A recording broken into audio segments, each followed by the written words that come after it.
Assalomu alaykum hurmatli talabalar. Bugungi mavzu demak shaxsiy ovqatlanishning adekvatligini tekshirish va baholash mavzusiga bag'ishlanadi. Statistik ma'lumotlarga ko'ra, hozirgi kunda demak juda ko'p kasalliklarning ortib borishiga aynan noto'g'ri ovqatlanish sabab bo'layotganligi aniqlanmoqda. Demak, hozirgi kundagi oxirgi ma'lumotlarga ko'ra, har 100 ming kishidan 892 o'lim holatlari aynan noto'g'ri ovqatlanish asorati ekanligi ma'lum bo'ldi. Har 5 ta o'limning bittasi esa noto'g'ri ovqatlanish asoratidan kelib chiqayotganligi aniqlandi.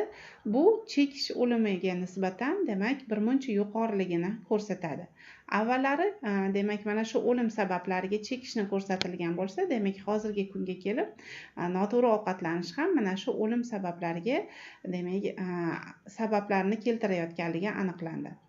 Demak, noto'g'ri ovqatlanish asoratlariga nimalar kiradi? Bu asoratlarga yuqori qon bosimi, semirish, qandli diabet, ortiqcha vazn natijasida rivojlanayotgan disk churralari, jigarni yog' bosishi, oshqozon ichak yo'llariga bog'liq bo'lgan turli xastaliklarni bir qanchasini sanab o'tish mumkin. Ortiqcha tuz iste'molidan dunyo bo'ylab har yili 3 million kishigacha demak o'lim holatlari aniqlanmoqda. Boshoqli yormalarni ovqat ratsionida yetishmasligidan demak 3 milliongacha o'lim holati. Mevalarni kam iste'mol qilinishi natijasidan esa 2 milliongacha demak o'lim holatlari aniqlanmoqda. Bundan tashqari aholi ratsioni o'rganilganda, ularning ratsioni tarkibida turli xil mevalar, sabzavotlar, dengiz mahsulotlari yetishmasligi ham ma'lum bo'ldi. Demak, mana shu suratda keltirilishi bo'yicha ham ko'rishingiz mumkin. Hozirgi kunda aholimiz orasida juda ham ommalashgan demak oziq-ovqatlarga bu tez tayyor bo'luvchi oziq-ovqatlar hamda do'konlarda sotilayotgan yarim tayyor mahsulotlarimiz. Demak, bularni ko'p miqdorda iste'mol qilinishi natijasida mana shu suratdagi holatlar hamda yuqoridagi sanab o'tilgan kasalliklarimiz rivojlanishi demak avj olib bormoqda. Mana shu hozirgi kunda biz noto'g'ri ovqatlanish deb juda ko'p aytayotgan ekanmiz. O'zi to'g'ri ovqatlanish deganda nimani tushunamiz? Ratsional ovqatlanish bu nima ekan? Ratsional ovqatlanish yoki oqilona ovqatlanish deganda biz aynan nimani bilishimiz kerak? Hozir biz demak shu haqida qisqacha ta'rif berib o'tmoqchiman. Oqilona yoki to'g'ri ovqatlanish deb organizmning jinsi, yoshi, mehnat faoliyatining turiga muvofiq fiziologik ovqatlanish ehtiyojlarini qondira oladigan, yuqori mehnat qobiliyatini yarata oladigan, atrof muhitni nomuvofiq ta'sirlarga qarshi organizmning kurashish qobiliyatini oshiradigan, insonning faollik yillari va uzoq umr ko'rish yillarini demak uzaytiradigan ovqatlanishga biz ratsional ovqatlanish yoki oqilona ovqatlanish deb aytamiz. Oqilona ovqatlanish yoki ratsional ovqatlanishni ham bir qancha prinsiplari bor. Ana shu prinsiplardan birinchisi bu kunlik ratsionni organizmning yoshi, jinsi, mehnat faoliyatining turiga muvofiq ozuqaviy moddalarni va zaruriy energiyaga, fiziologik ehtiyojga hamda ayollarning homiladorlik davrida va bolalarni sut bilan boqish davrida demak o'sha vaqtga mos bo'lgan talabni qondira oladigan ovqatlanishga biz demak ratsional ovqatlanish derkanmiz. Bu uning birinchi prinsipiga kiradi. Ikkinchi prinsiplardan esa ratsiondagi oziq-ovqat mahsulotlarini o'zaro bir-biriga mos holatda o'zaro nisbatda bo'lishi. Demak, buni biz avval ham o'rgangansizlar. Abituriyentlik davrida aynan shu oziq-ovqatlarni bir-biriga mutanosibligini oqsil yog' va uglevodlarni o'rtacha bo'lgan nisbatiga olinadi. Bu paytda demak 1,2 yoki 4,6 nisbatda bo'lishi kerak yoki bo'lmasa 1,4 nisbatda bo'lishi kerak. Bu degani demak biz bir kun davomida o'rtacha yoshdagi insonlarimizga 100 grammgacha oqsil mahsulotlari, 100 grammgacha yog' mahsulotlari va 400 grammgacha bo'lgan uglevod mahsulotlarni iste'mol qilsak, biz aynan mana shu ratsional ovqatlanish prinsiplariga ahamiyat berayotgan bo'lamiz va to'g'ri olib borilayotganligini demak bildiradi. Demak, keyingi prinsiplardan bittasi bu ovqat yil faslarini hisobga olgan holda kun davomida to'g'ri taqsimlangan bo'lishi kerak. Masalan, yilning sovuq faslida ratsionning kaloriyaligi birmuncha yuqoriroq, ya'niki o'z-o'zidan biz yog'liroq, quvvatmandliroq ovqatga ehtiyoj sezar ekanmiz. Bunday paytda nonushtaning ham demak ozgina miqdori quvvatmandligi oshiriladi. Demak, nonushtamizda 30-35%, tushlik 40-45% va kechki ovqat 25-30% tashkil etish kerak. Yilning issiq fasllarida esa tushlikni biroz kaloriya qiymatini kamaytiriladi va kechki ovqatni esa uyqudan 2 soat yoki bo'lmasam 3 soat avval iste'mol qilishni hamda uning miqdor jihatdan miqdorini kamaytirishni ham tavsiya etiladi. Keyingi prinsiplardan bittasi bu kun ratsionidagi taomlarning to'plamini turli xil bo'lishi. Shu bilan birgalikda albatta yil faslarini hisobga olgan holatda sabzavot va mevalarni miqdorini oshirish hamda ularni turli xil tuman mana shu faslga mos qilib turlarini oshirishni ham tavsiya etiladi. Ya'niki, demak, mana o'zbek oilasida bu narsaga juda ham ahamiyat beriladi. Bir kun quyuq ovqat qilinsa, bir kun suyuq ovqat qilinadi. Albatta, iste'mol qilinayotgan ovqatimiz har kuni xamir bo'lmasligi yoki har kuni guruch bo'lmasligi ham juda katta ahamiyatga ega ekan. Shuning uchun iste'mol qilinayotgan ovqat to'plamimiz albatta turlicha bo'lishiga katta ahamiyat berishimiz kerak. Keyingi prinsiplardan bittasi bu mahsulot to'plamini tanlashda albatta organizmning fermentlarga doir holatini hamda ovqatlanishdagi milliy an'analarni inobatga olinishi kerak. Bunda qanday tushuncha bor? Mana masalan, biz ba'zi insonlarimiz borki, ularni sut mahsulotlarini iste'mol qila olmasligini yoki hazm qila olmasligini eshitganmiz. Demak, bu insonlarimizda ana shu organizmida mana shu sut mahsulotlarini to'g'ridan to'g'ri hazm qiluvchi fermentlarning miqdori yetishmasligi kuzatiladi. Lekin bunday insonlarimizda kalsiy miqdorini kamayib ketmasligi uchun albatta sut mahsulotlari tavsiya etishimiz kerak bo'ladi. Buni o'rniga, demak, sutni o'rniga biz qatiq yoki tvoroglarni tavsiya etganimizda bu insonlar demak ana shu ovqat hazm qilish jarayonida qiyinchiliklar sezishmaydi. Va albatta iste'mol qilinayotgan ovqatlarimizda, taomlarimizda mana shu milliy an'analarimizga, urf-odatlarimizga ham mos bo'lishi katta ahamiyatga ega ekan. Keyingi prinsiplardan biri bu ratsionga kiritiladigan oziq-ovqat mahsulotlari sifatli bo'lishi kerak. Ya'niki o'z tarkibida organizmga zarar keltiradigan moddalarni tutmasligi kerak. Bu nima degani? Demak, iste'mol qilinayotgan ovqatimiz tarkibi iloji boricha tabiiyligiga ahamiyat berishimiz kerak. Hozirgi kunda demak aholimiz orasida mana shu qadoqlangan, yarim tayyor ovqatlarni iste'mol qilinishga ehtiyoj ko'payib ketdi. Bularni saqlash muddati qanchalik uzoq bo'ladigan bo'lsa, ular tarkibida qo'shilgan konservant miqdori ham shuncha yuqori bo'ladi. Va mana shu konservant mahsulotlarni, konservantga boy bo'lgan mayonez, ketchupli mahsulotlarimizni, yarim tayyor mahsulotlarimizni, mana buning ichiga Rolton mahsulotlarimizni kiritishimiz mumkin. Uni tarkibidagi tuzlarni kiritish mumkin. Bularni uzoq muddat davomida doimiy iste'mol qilinish natijasida bularning zararli moddalar jigarga to'planib boradi va turli xil kasalliklarga sabab bo'ladi. Shuning uchun iste'mol qilinayotgan ovqatimiz tarkibida albatta zararli moddalar bo'lmasligiga katta ahamiyat berishimiz kerak ekan. Mana shu ovqatlanish prinsiplarida yana juda katta ahamiyatga berilishi kerak bo'lgan joy bu albatta yoshga bog'liq ovqatlanish hisoblanadi. Bundan tashqari bajarayotgan mehnat faoliyatimizga ham mos bo'lishi kerak deb aytib o'tdik.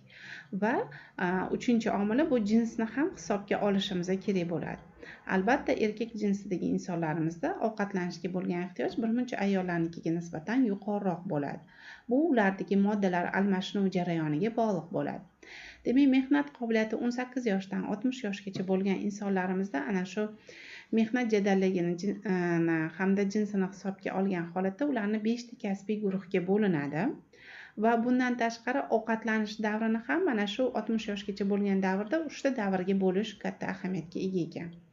Demak, 18 yoshdan 29 yoshgacha bo'lgan davrda bu birinchi guruhga kiritilib, bu yoshda insonning yoshligi, moddalar almashinuvi yuqoriligi hamda mehnat faoliyatiga bu yerda jadallik yuqori bo'lganini hisobga olgan holatda ularda ovqatga bo'lgan ehtiyoj, oziq-ovqatga bo'lgan ehtiyoj birmuncha yuqoriroq bo'ladi va shuning uchun uni ratsioni hamda kaloriyasi, quvvatmandligi birmuncha yuqoriroq bo'lishi kuzatiladi. 30-39 yoshga kelib insonlarda demak ozgina moddalar almashinuvini ovqat hazm qilish jarayonida sekin-sekinlik bilan susayish kuzatilishi mumkin yoki o'sha bajarayotgan mehnat faoliyatida kam harakatlik kuzatilishi mumkin. Shuning uchun demak bu yoshda o'ziga xos ovqatlanishni tavsiya etiladi. 40-60 yoshga kelib esa moddalar almashinuvini qisman kamayishi, pasayishi hisobiga bu insonlarimizda aynan shu 40 yoshdan keyin semirishga moyillik ortib boradi.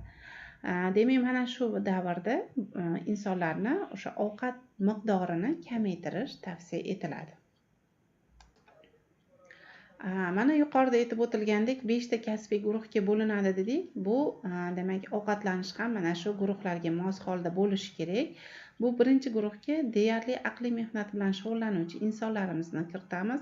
Ularga kimlar ekan? Korxona va muassasa rahbarlari, pedagoglar, ilmiy xodimlar, ayrim turdagi tibbiy xodimlar va talabalarni misol qilishimiz mumkin ekan. Demak, bu insonlarimizda jismoniy faollik qisman kamroq bo'lgani uchun ulardagi iste'mol qilinayotgan taomnomani tarkibi ham miqdor jihatdan quvvatmandligi ham biroz pastroq bo'lishi ko'zda tutiladi.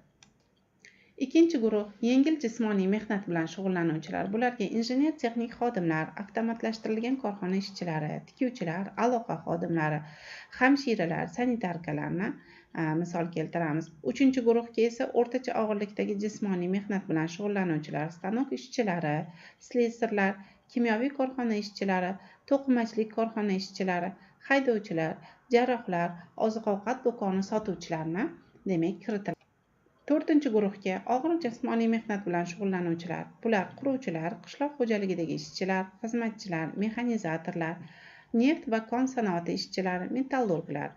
5-guruhda esa jismoniy mehnat o'ta og'ir bo'lgani uchun u yerda faqat erkaklar uchun ruxsat etiladi. Demak, bu yerda yer osti konlarida ishlovchilar, g'isht teruvchilar, yuk tashuvchilar, beton quyuvchilar va yer qazuvchi kishilarimizni biz kiritar ekanmiz. Mana shu mehnat qobiliyatiga qarab turib ovqatlanishni kunlik energetik qiymati aniqlanadi. Birinchi guruhda biz boya aytib o'tdik, aqliy mehnat bilan shug'ullanilgani uchun, jismoniy faoliyat kamroq bo'lgani uchun ularni o'rtacha demak ovqatga bo'lgan quvvatmandligiga bo'lgan ehtiyoji 2100 kilokaloriyani, demak 40-59 yoshgacha bo'lib og'ir jismoniy mehnat bilan shug'ullanuvchilarda esa 4200 kilokaloriyagacha energetik quvvatmandlik demak ehtiyoj bo'lishi aniqlangan. Demak, biz mana shu oqilona ovqatlanish yoki to'g'ri ovqatlanish, haqiqatdan biz shunaqa to'g'ri ovqatlanyapmizmi yoki to'g'ri ovqatlanishni qanday qilib o'rganish mumkin degan bugungi mavzuyimizda aynan shunga qaytadigan bo'lsak, har bir talaba o'zini daftariga mana shu taomnomani rasmini chizib olishi kerak. Bu demak quyidagi shakldan tashkil topadi. Bu taomnomamizni daftarimizga chizish natijasida biz o'zimizni kun davomida qanchalik to'g'ri yoki noto'g'ri ovqatlanayotganimiz, uni kun davomida qanchalik to'g'ri yoki noto'g'ri taqsimlanayotganligini o'rganishimiz mumkin ekan. Buning uchun eng avvalo biz mana shu jadvalni daftarga chizib olamiz va unga taomlarning nomini kiritamiz va mahsulotlarni nomini asta-sekinlik bilan yozib olamiz. Jadvalni daftarga chizib olgandan so'ng biz keyingi slaydga o'tamiz. Keyingi slaydimizda xuddi o'sha jadval va iste'mol qilinish kerak bo'lgan oziq-ovqatlarni misolda, nonushta misolida keltirilgan. Bilamizki, talabalarimiz kun davomida 4 mahal kam-kamdan ovqatlanishlari kerak va ularning nonushtalari juda ham oqsilga hamda uglevodlarga boy bo'lishi ahamiyatga ega ekan. Ana shu nonushtani biz sutli bo'tqalar bilan boshlasak, bu bizning sog'lig'imiz uchun juda ham foydali hisoblanadi. Mana sizga birinchi demak bandida ko'rsatilishi bo'yicha nonushtamizga iste'mol qilingan ovqatlarni avval yozib olinadi. Bu demak talabamiz ovsyanka yormasidan sutli bo'tqa iste'mol qilganlar va unga sariyog' qo'shilgan, keyin pishloqli non, bir dona qaynatilgan tuxum, demak bu yerda non hamda 5 grammgacha asalni qisman demak iste'mol qilganliklari ko'rinib turibdi. Va keyingi qatorida esa mahsulotlarni tarkibi bo'yicha qisman o'sha yozib boramiz. Mana ovsyanka yormasiga nimalar ketadi? Sut, yormani o'zi, shakar va ta'm kiritish uchun sariyog' solinadi. Pishloqli nonni bilamizki, biz asosan pishloq iste'mol qilamiz va uni nonni alohida iste'mol qilinadi. Demak, qaynatilgan tuxum, agar shu joyda qovurilgan tuxumdan foydalanilsa, bu joyda demak o'simlik yog'i ham qo'shilishi kerak bo'ladi. Keyingi qatorida esa biz mahsulotlarni grammlarini kiritamiz. Undan keyin quvvatmandligi, oqsil yog' uglevodlari, vitaminlar va minerallarni tarkibini yozib borishimiz kerak. Endi shu joyda talabalarda savol tug'iladi. Qandoq qilib biz o'sha oziq-ovqat tarkibidagi kaloriyani yoki oqsil qancha borligini qayerdan o'rgansak bo'ladi degan savol paydo bo'ladi. Buning uchun biz keyingi slaydga o'tamiz. Hozirgi kunda demak biz kitoblardan foydalansak bo'ladi. Xim sostav pищевых produktov degan kitobimiz bor. Bizni o'sha bibliotekamizda, kutubxonamizda shu kitobdan foydalaniladi. Agar u kitob bo'lmasa, yana ham qulay variantlar chiqqan. Demak, taomnoma tuzish uchun biz o'zimizni Google saytimizga kiramiz va kolorizator produktov deb demak so'z bilan yozib olinadi. Ana shu kolorizator produktov so'z bilan yozib olingandan keyin bizga aynan mana shu analizator kalorinnosti produktov degan sayt kelib chiqadi. Va shu saytga ham kiriladi. Keyingi ana shu analizatorni bosganimizdan keyin bizda mana shu jadval chiqadi. Shu jadvalga siz xohlagan kiritmoqchi bo'lgan o'sha sizni qiziqtirgan oziq-ovqat mahsulotini otini yozishingiz mumkin. Bu yerda olma bo'lishi mumkin yoki boyagi pishloq bo'lishi mumkin. Xohlasangiz tuxum bo'lishi mumkin. Siz nima iste'mol xohlasangiz bu yerga sut deb yozgan bo'lishingiz mumkin. Lekin biz sizga misolda hozir nonni misolida keltirdik va bu mahsulotimiz tarkibida qancha oqsil, yog' va quvvatmandlikka ega bo'lishini bilish uchun bizda jadvalda yana so'raladi. Necha gram uchun hisoblab berish kerak degan. Va necha gramligini yoziladi. Bu yerda demak biz 100 gram uchun deb ko'rsatib o'tdik va 100 gram nonimizni tarkibida qancha oqsil yog' uglevodi borligi va qancha quvvat berishi shunday tayyor bizga dastyor sifatida chiqib keladi. Agar siz yana qo'shimcha mahsulotlarni bilmoqchi bo'lsangiz, mana shu tagidagi demak ko'rinib turgan joydan добавить новые продукты deb yana keyingi mahsulotni otini yozsak, keyingi slaydimizda o'sha keyingi mahsulotimizning otini yozamiz va qidirilayotgan mahsulotni o'sha tarkibi hamda quvvatmandligini bemalol o'rganib olishimiz mumkin. Slaydimiz oxirida, demak mana shu taomnomani tuzish oxirida biz quyidagicha natijaga ega bo'lamiz. Mana shu ko'rinib turgan tablitsa holatida sizda o'zingizni taomnomangiz, bir kunlik taomnomangiz paydo bo'lishni boshlaydi.